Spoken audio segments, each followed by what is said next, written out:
And I am live. Welcome, everybody. Welcome back to the Sunday night chill stream, where I am already on my way home. I don't think I've been. I actually got the dullest while there was still light in the sky, which is a very rare event for me. But anyway, I wanted to start the stream from a different place rather than starting from the same place over and over again. People think it's the same show. Can't have that. So what's going on? We got, let's move this closer, more like the center of the windshield so you can see the road. Last week, the Memorial Day stream, it seems that the YouTube audience really stepped it up with the views and with the likes, and basically completely dominated the Team Rumble. Team Rumble absolutely fell down last week. They only came out with 10 views and 0 likes. So Team Rumble has a long way to go to win the attention contest, the enthusiasm contest. But that aside, you know, they're going to do what they're going to do. A lot of people at this point are kind of bored, and we seem to be sort of at a boring time in some ways, depending on who you are.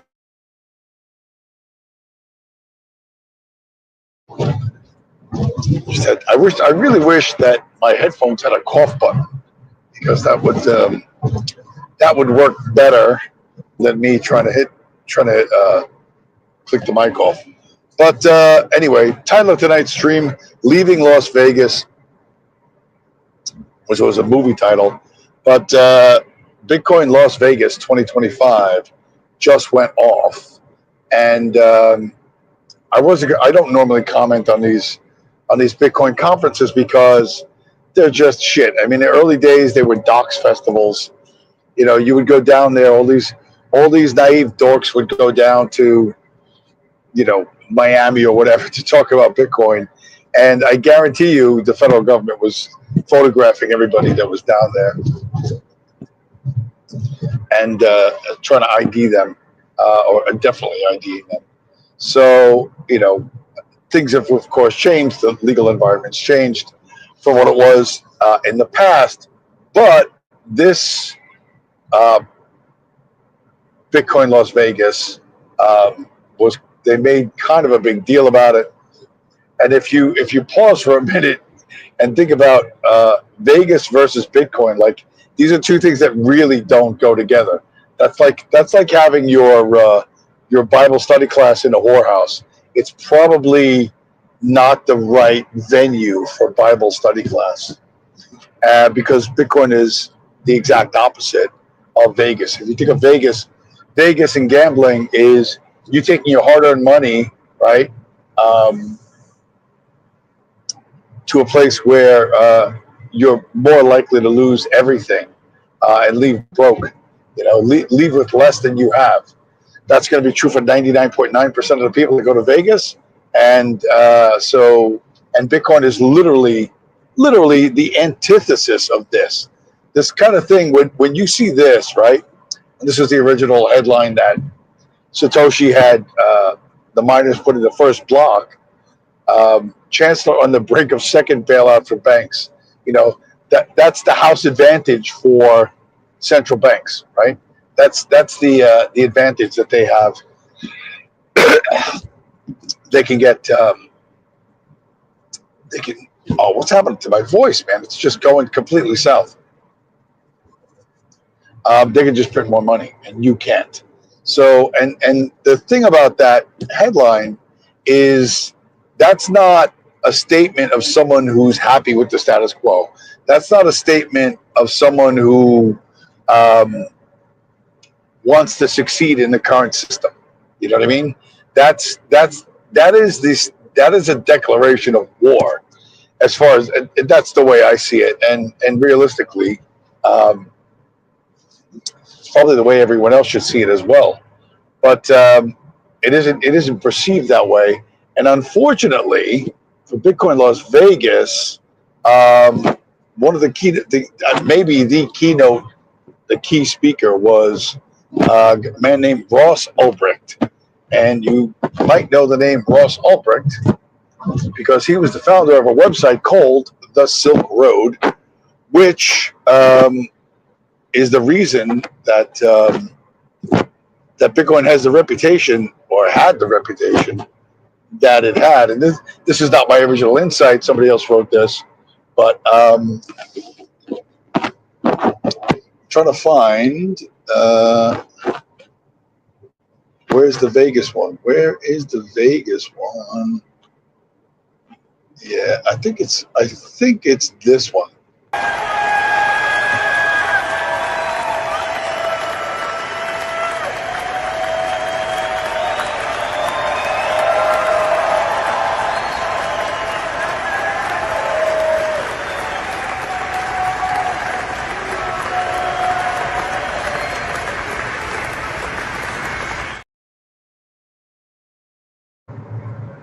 Yeah, so that's the he came out on stage in a suit, and he got this big round of applause, and he gave a speech about freedom and blah blah blah blah. But he went to prison. He was in prison for 11 years, and he's the Silk Road website.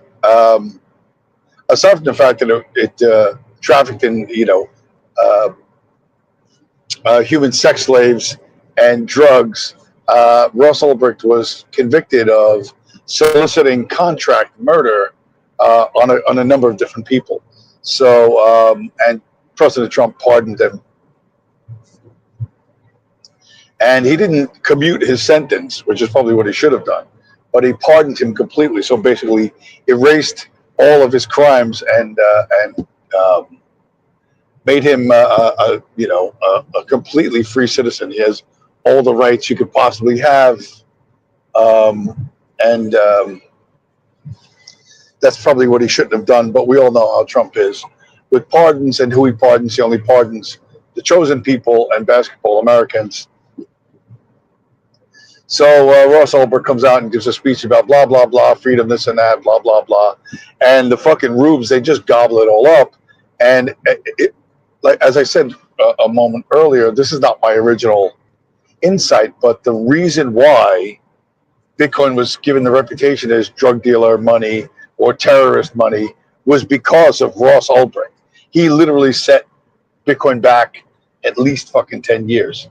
And these fucking retarded plebs, they cheer for him like he wrote half the code for Bitcoin, like he was I don't know, like he was Satoshi himself.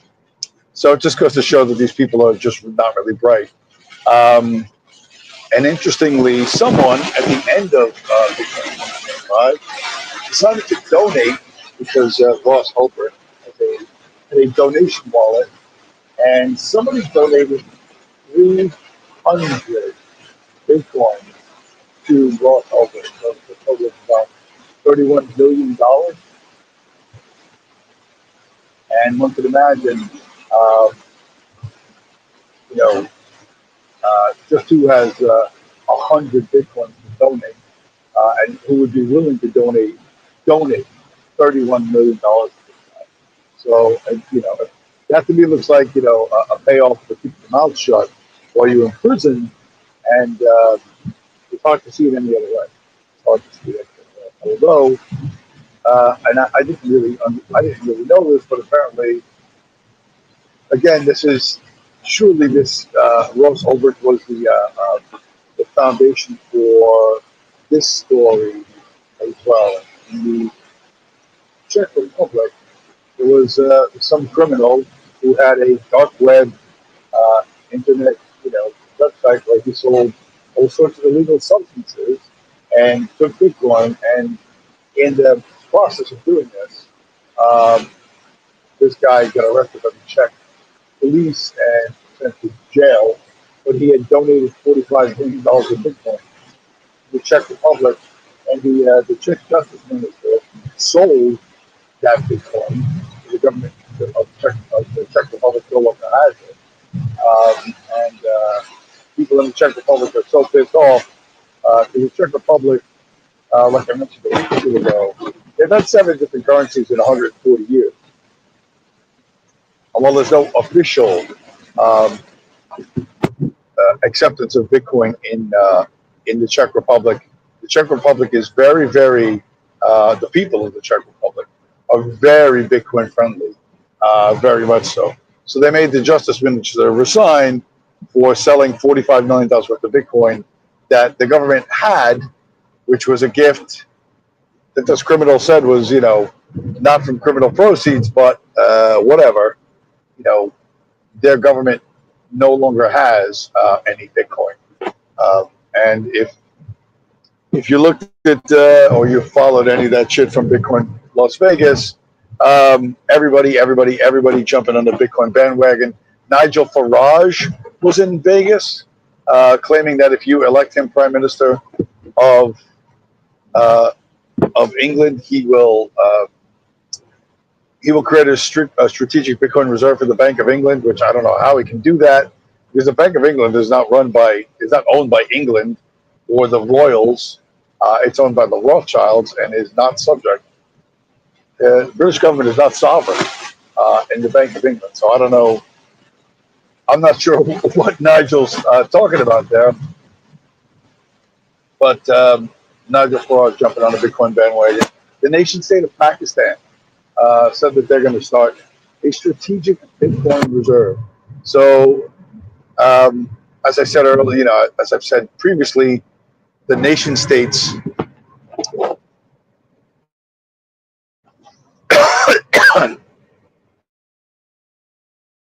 fuck, I think I did that wrong twice. The nation state FOMO is about to begin. I don't know why my voice is going, because it should not be going at all.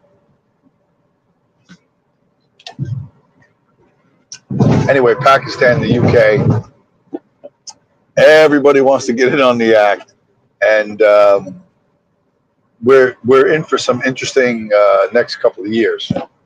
I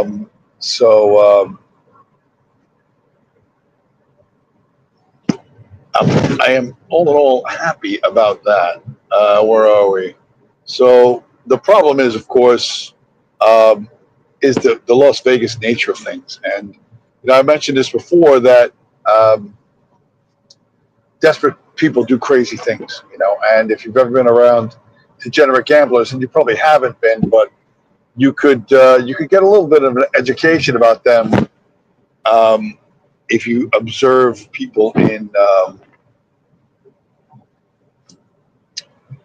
convenience stores at the lottery machines, or if you've ever gotten stuck behind someone, in a liquor store or something like that, who was a lottery freak, and you just wanted to go in and get out, and they have like a telephone book full of fucking number combinations of shit they want to do, and there's only one clerk. There, and he is stuck doing this guy, because this guy shows up every fucking day with, his entire paycheck, and he gambles it away. So he has to pay attention to him, and you're just trying to get a packet of chewing gum or whatever the fuck, get in and get out, and you were stuck there. So,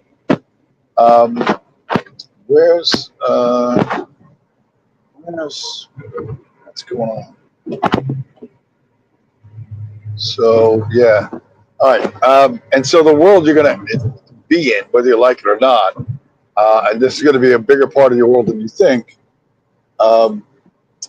is a lot of young people exactly like this. Anyways, bro, school's a scam. Whatever school you go to, drop out and start fucking gambling, bro. Niggas not trying to hear about Christopher Columbus, Abraham Lincoln finding the map and fucking finding the Atlantic Ocean. Like, nigga, we don't give a fuck about that shit, cuz. You think we give a fuck about that nigga finding the Atlantic Ocean, nigga? Nigga, teach us about Pablo Escobar moving bricks, cuz. Teach us some shit about crypto, man. Teach us some shit about fucking financial taxes, man. Like, yeah, teach us about gambling. They should give us gambling classes, I swear to God, bro. Like, I will be the teacher. So I'm not sure. I was not aware that Abraham, maybe he was half a monkey. Abraham Lincoln found the map and did the Atlantic Ocean, or was he fighting the Atlantic Ocean? I don't know. I only just found out that Abraham Lincoln was gay. He was gay, and he found the map to the ocean so he could get some more semen or something. I don't know, but you see that creature, and he's driving around. And the best part is he's driving around in those Tesla Cybertrucks. I don't know if you notice what kind of car he's in, but that's one of those Tesla Cybertrucks. And he doesn't want to know about Abraham Lincoln finding the map because he just wants to know how to gamble and move bricks like Pablo Escobar, And you may think, well, I don't know anyone like that. Well, you're going to live in a country where there's going to be not one of those, but there'll be like 10 million people like that. And there's nothing, you won't be able to reason with them because the people promoting a degenerate gambling lifestyle where you get a dopamine rush from gambling, and that's the only dopamine rush you ever get anymore. So nothing else gives you any pleasure other than gambling. They set it up so that it's going to be super attractive to young people like this. Today I'm going to try door dashing for some money, and with all the money that I make, I'm going to put it all onto Red, so hopefully I get a lot of money today. So everything today, I made $184 going all in on Red. Red for DoorDash, I know you got me. Come on. Please. Please. Yes. Yes. Oh my God. Yes. Oh, thank God. Go Red. So they got a pretty girl to pretend she was doing DoorDash, right? So the gig economy workers, they see a pretty girl like that, pretty Spanish girl, right? She's desirable. She's into gambling, and she's a DoorDasher just like you. And if you just take your entire DoorDash pay of $184, and my understanding is that's more money than you can make door dashing, but at least in one day, then you can win and you can have a pretty Latina girlfriend with perfect straight white teeth, just like you. And that's as dopey as you think that, and that's an advertisement from one of those online gambling sites that you have on your phone. And that is going to have an enormous pull on a lot of people, including the dude with the tattooed face driving the Tesla who doesn't care about Abraham Lincoln. But the world you live in is gone, right? And the idea of, that the next generation is going to be better off than this one. Things are crumbling right in front of your eyes. Institutions that are crumbling right in front of your eyes. But you have to look at the right things and draw the right conclusions. This story dovetails with been in the news, but when I tell you that higher education, which by the way doesn't fucking exist, it's bullshit. Higher education is cooked. This is proof that higher education is cooked. I'm sorry, what? The head of Harvard's hospital's morgue pleads guilty to selling human body parts. Cedric Lodge, 57, admitted to selling human remains from 2018 to 2020, making tens of thousands of dollars selling organs and body parts across multiple states. People would donate cadavers for the science units at Harvard for research and also medical students to practice surgeries on. And after they were done doing that, Lodge would then take those bodies, dissect them, and sell off the different parts on the black market. He did this with his wife, Denise, who also pleaded guilty, and Lodge is facing up to 10 years in prison. They were selling hands, dissected heads, all sorts of body parts, including faces. I think people need to look more into that because we've seen a whole lot of different faces lately. Harvard said that this was a huge betrayal, but you have to wonder how nobody noticed that this was happening. As always, let me know what you think about all of this down below. So, Donald Trump is famously beefing with Harvard because Harvard is a number of Harvard students are pro-Palestine and anti-genocide, and so Trump, carrying out his orders from Tel Aviv is beefing with fucking Harvard, and they're going to do this or they're going to do that. I don't know, but the attack from the White House and then this, which is actually a relatively old story, indicates that Harvard is pretty much cooked. When you have this much public disrespect and nobody pushing back, it's going to be bad. And mind you, Trump himself is the ultimate chicken. But I don't know the meme, but they call him Trump Taco Trump, TACO, Trump always chickens out. So, like this administration to be a mirror image of the first administration in a lot of ways, in many ways, because Trump does always chicken out. And where's my man? There was, no, that's not it. I'm going to find this. I told the story about during the first Trump administration. Where is it?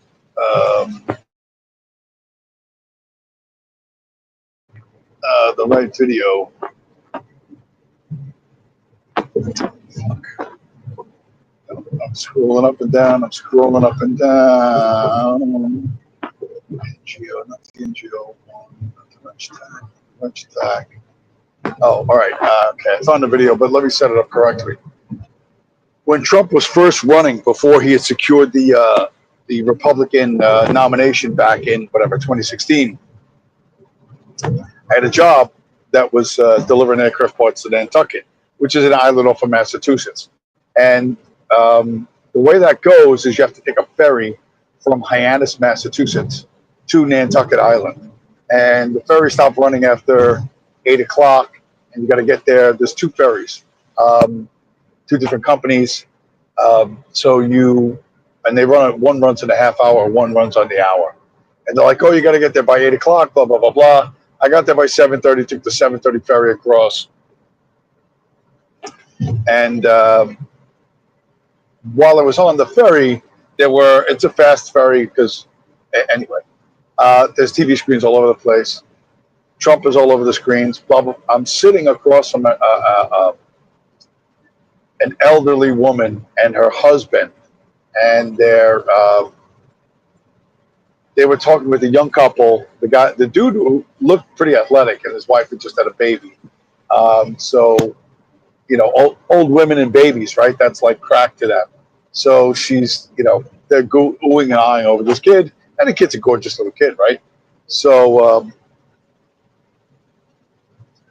the older woman says to the young mother, you have to make sure to put your baby in private school when he's old enough. And I was like, huh? Now, Nantucket, every house on Nantucket is worth at least $1 million. And I'm like, I said, man, with all due respect, aren't the public schools in Nantucket good? Are they not good? And she says, oh no, they're no good. The public schools are no good on Nantucket. And I said, yeah, with all due respect, I'm a product of the New York City public school system, and I got to imagine that Nantucket the public school system is better. And she said, "Oh well, my daughter has a friend has a 5-year-old, and he went to kindergarten, and he was one of only 3 native English speakers in the class. And so, that's that kind of that gave it away in that the domestic help, the gardeners, the cooks, the housekeepers on Nantucket are all Mexican or Central American. They're not poor whites from Massachusetts, like they used to be for the last 100 years. They're Mexican immigrants. And so as a consequence, Consuela and Pedro, they're going to do what they're going to do. Like when they're not working, and that means they're going to have babies. And you can't have the kids not go to school. The kids have to go to school, but you can't have like an 85 IQ mestizo in the same class with a 115 IQ white kid. You know what I mean? That drags down the scholastic average. That drags down everything. And little baby Festus, little Lord Fauntleroy, the lily white princes and princesses of Nantucket, they're going to go to Harvard. They're going to go to Princeton. They're going to go to Yale, and they have to have a perfect academic record from the jump. Actually started private schools that are really basically whites only schools. The public schools having been lost to the immigrant class. And, I remember thinking, Jesus fucking Christ, these people did it to themselves. Like they didn't see it. This woman did not see it. They didn't see that their desire to pay whatever, $3 less an hour for someone to fold their laundry caused them a much bigger headache. And when I saw this story, I thought, man, have the chickens come home to roost.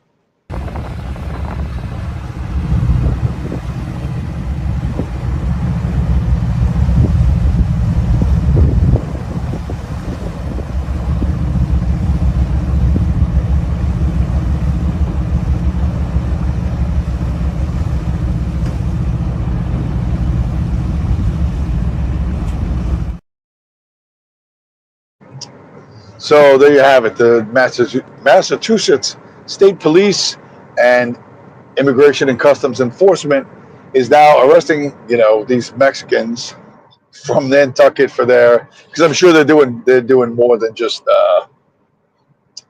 getting drunk and showing up late for work, right? As the population grows bigger and bigger and bigger, the servant class is going to be naturally resentful, and God knows what they've done. But at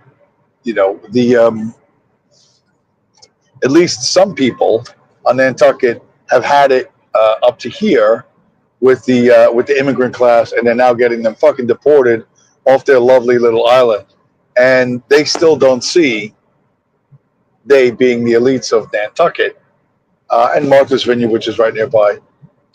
They don't see that they caused this themselves.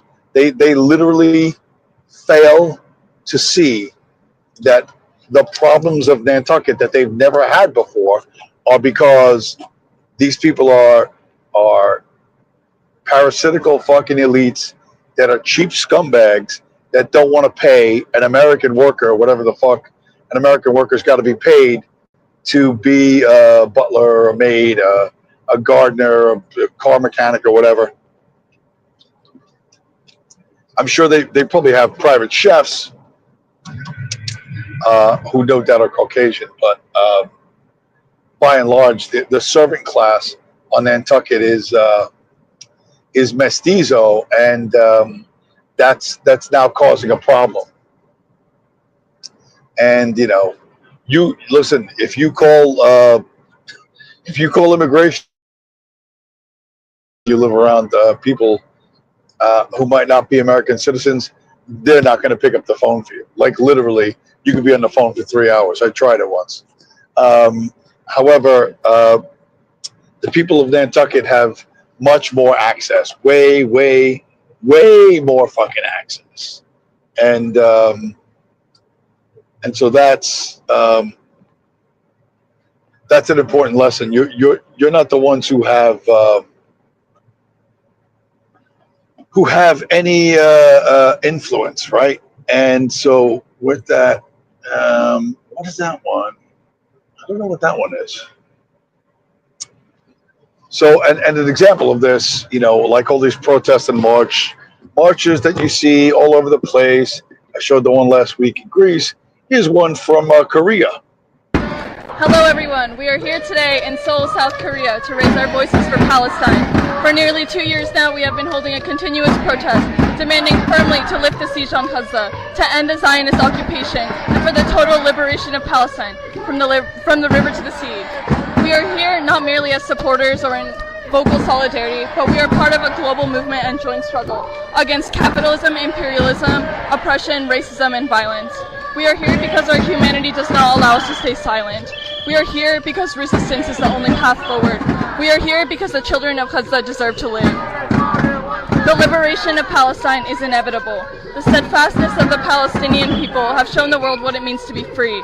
And with the guidance of Gaza as our compass, we will struggle until collective liberation. Free Palestine!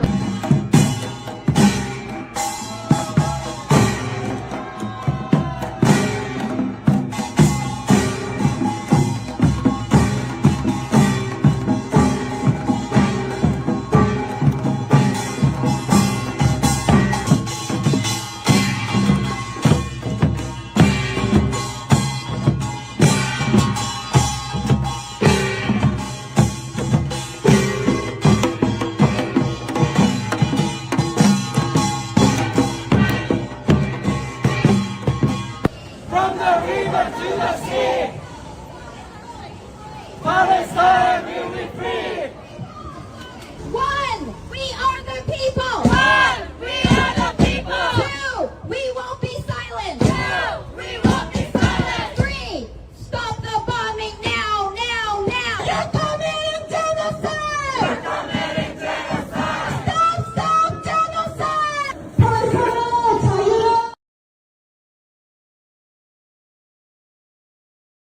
All right, well, you get the idea, right? So they've been doing that for 2 years.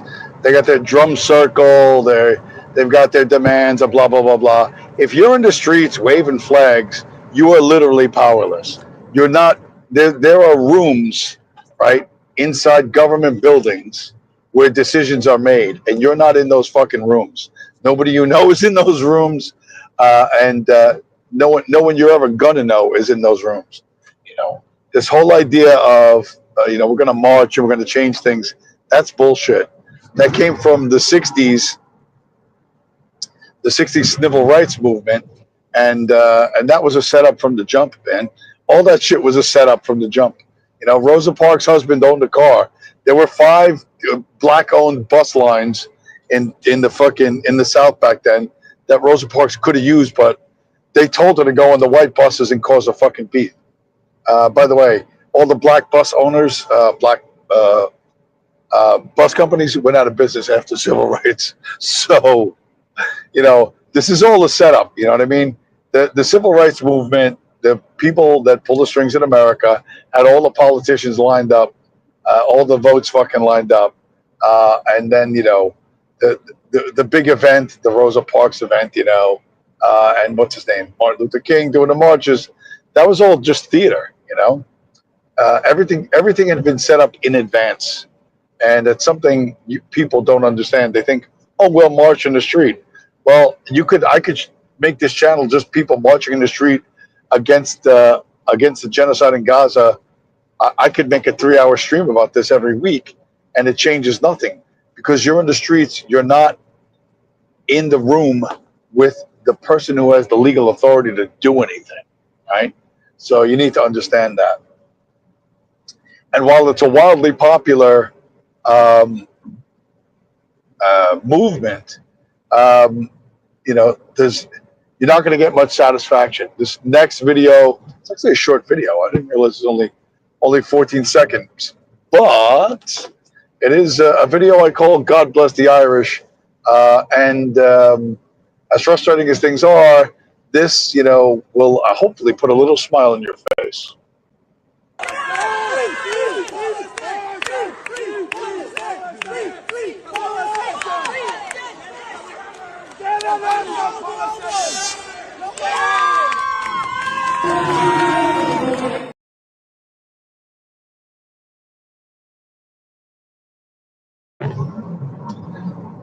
So that was an MMA fight somewhere in Europe, and the Irish fighter beat an IDF soldier who went into MMA.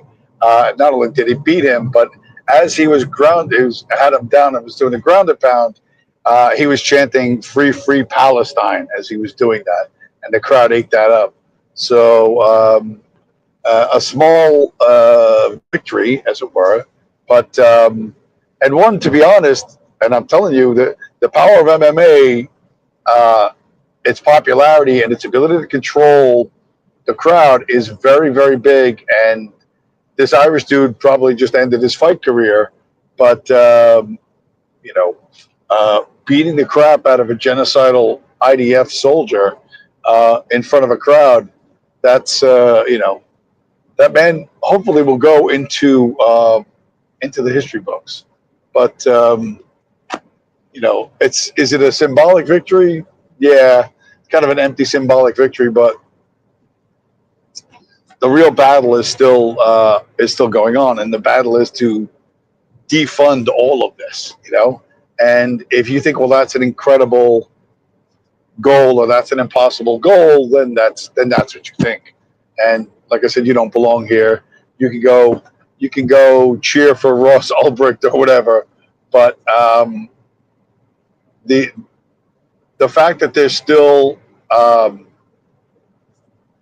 promoting fear around Bitcoin, and you can't afford it because it's for nation states and giant corporations and et cetera,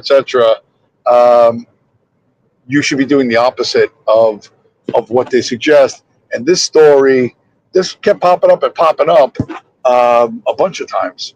And I was really going to ignore it, but then when I saw the follow-up, I couldn't ignore it. But here's the first part. A first look at the Italian businessman and alleged kidnapping victim running barefoot and flagging an officer for help, an exclusive video obtained by WNBC. The unidentified victim, appearing to carry a bag and another item, escaped this luxury New York City townhouse where prosecutors say he was electrocuted, pistol whipped, and held captive for weeks in a shocking scheme to steal his Bitcoin. So some rich Italian dude who had a lot of Bitcoin must have been mouthing off about how much Bitcoin he had. And by the way, that's what they call doxing your stack. Don't dox your stack. And so he was apparently lured back to New York City from Italy, and then held hostage and pistol whipped. The pistol whip thing is the interesting part because, one of the people involved was a dude from Kentucky. So I thought maybe the Kentucky bro had brought the Glock or whatever they pistol whipped them with. But maybe it wasn't. Maybe it wasn't the guy from Kentucky. Maybe it was someone else. Welcome back. Mayor Adams back from Las Vegas, where he unveiled his plans for Bitcoin investments for the city as a member of his security detail is placed on leave because of possible ties to the crypto millionaire torture case. Only in New York. That's all I can say. So what can you tell us about that? I can't. I have no information on it. It's being investigated, and we'll find out exactly what happened. I have security personnel, and we don't know what they do in their private lives. It has nothing to do with their professional capacity to make sure that I'm safe while I move around the city. Did the detective get approval to work private security elsewhere? Because some of the detectives can do that, but it does require approval, especially if they're on your private details. So did you approve them to do this? Intel handles my security and the inspector. I do not determine their overtime, their approval, what they do after work. So Eric Adams, the mayor of New York, a member of his personal security detail, is involved in the kidnapping and the torture of the Italian millionaire to get his Bitcoin. Man, you cannot you cannot make this shit up. I thought, and he's like, gee, I don't know what they do in their own free time. I'm just the mayor. And you got to remember, Trump preemptively pardoned Eric Adams for a shit ton of fucking corruption. So it's no surprise that a member of the mayor of the largest city in North America and who pretends to be pro Bitcoin, one of the members of his security detail is involved in a kidnapping and extortion plot. It's if you put this in a movie, people would not believe it. So I thought that was pretty hilarious. And now you wonder, like, who pistol whipped this guy? You know, like, was it the cop who was doing the pistol whipping? You know, and yeah, I can only imagine. I can only imagine that. So it's just too much fun with all this. It's just way too much fun. With all the news. But you know, whatever. 6 weeks ago, they were telling you the feds were going to break down your door and take your crypto, take your Bitcoin, and now it's watch out, you're going to be kidnapped and held in a basement, and someone's going to torture you for your Bitcoin. All of this fear-based, this fear-mongering stuff is designed to get you to avoid Bitcoin like the plague. And you know, the fact that it's $100,000 per Bitcoin not helping either. But anybody that would be considering it, they're really trying to scare you off, and you should be doing the opposite of what they are presenting to you, because they don't have your best interest at heart, like at fucking all. They do not have your best interest at heart, and so the one thing that's going to end this fiat world is a monetary system that they can't, you know, I'll repeat myself, they can't control, they don't own, and they can't stop. And that is Bitcoin. It's not gold coins, it's not silver coins, it's not, you know, a gold backed paper dollar. None of that shit's gonna happen. That's all yesterday's fucking news. You know, no nation has ever succeeded, no individual has ever succeeded by going backwards. You know, Back to the Future is not a viable strategy for a nation state. It's not a viable strategy for an economy that is more fair than the current one. And you could argue, oh well, what about Michael Saylor and this and that and blah blah blah blah blah. Yeah, here's what's going to happen. They're going to, you know, the reason why I mentioned Zimbabwe and the Hungarian Pengu and Weimar and Lebanon and Argentina and Venezuela is that they are guaranteed to fuck it up. They are guaranteed to run the value of their promises to zero, and then there needs to be an alternative, and that alternative needs to be pretty big and robust, and that alternative exists. It's Bitcoin, and we will get bigger and stronger while the rest of the world, the currency in it, gets weaker. And when the moment is right, we're going to take over. And you might not think that that's going to happen, but all the craziest shit we ever said was going to happen is happening now, you know. And so ignore the FUD, ignore the you know, you're going to be kidnapped if you have Bitcoin. Keep your mouth shut if you own Bitcoin. By the way, you know, and make sure to stay in shape. And if it's legal for you to do so, I would possess and be skillful with the use of self-defense tools. All right, read. You can read between the lines on that one. Don't be caught with your fucking pants down.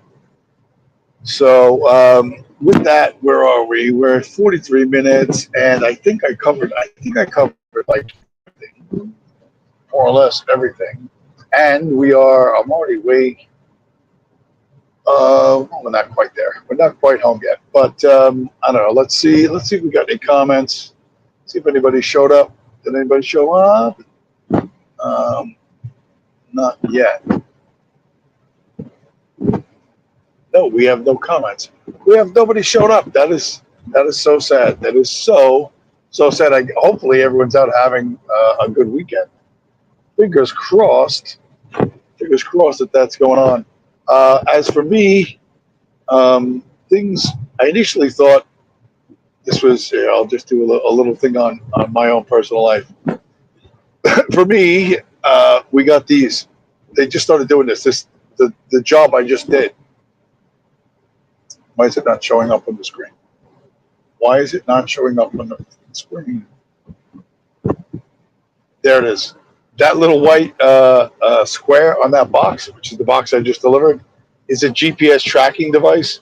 So now when I pick up the jobs and go from point A to point B, I'm being tracked everywhere I go. So I got to, I guess it could cause anxiety, but for me it doesn't cause anxiety because one, I always make the deadlines, or I beat the deadlines almost all the time. And secondarily, if this shit goes missing, you can't blame me because there will be a record somewhere that I picked up the thing at point A and dropped it off at point B, and so that's that. I don't think a lot of drivers are going to like that shit, but that's a throwaway GPS, and they're slapping them on all boxes now. So yeah, that's the world we live in. That's the world you increasingly live in. And AI is going to replace all these white collar jobs.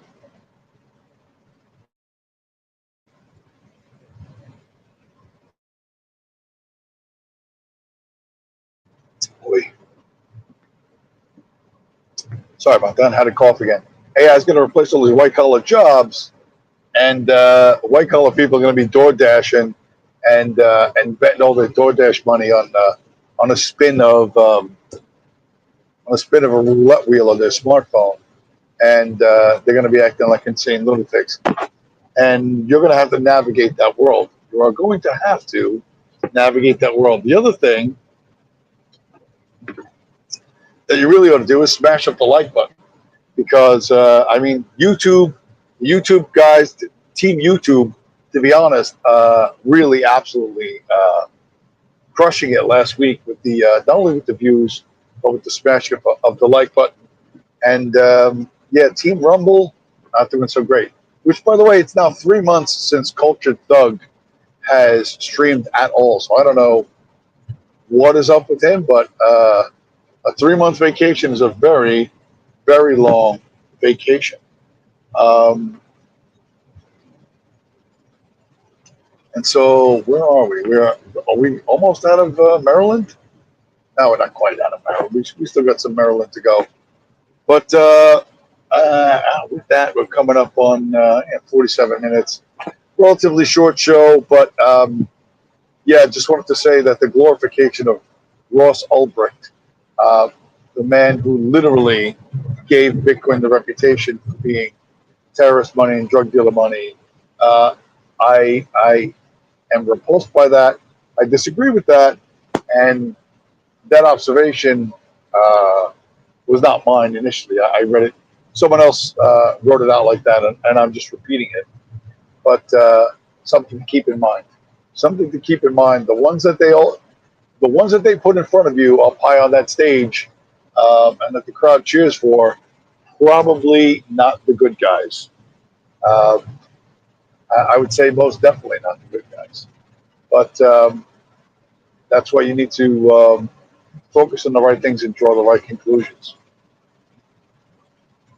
And remember that Bitcoin's always going to get stronger, and your fiat currency, your Federal Reserve notes, your slavery coupons are always going to get weaker. So it's always a good idea to trade your corrupt fiat, your dirty fiat, for clean Bitcoin that they cannot steal from you. And I think the value of that is going to become more and more apparent to more and more people as we go forward. But with that, since no one's in the chat, whoever stops by first, thanks for stopping by, and everybody that's going to come along in the rest of the week, make sure to smash up the like button, and I will talk to you guys again next week.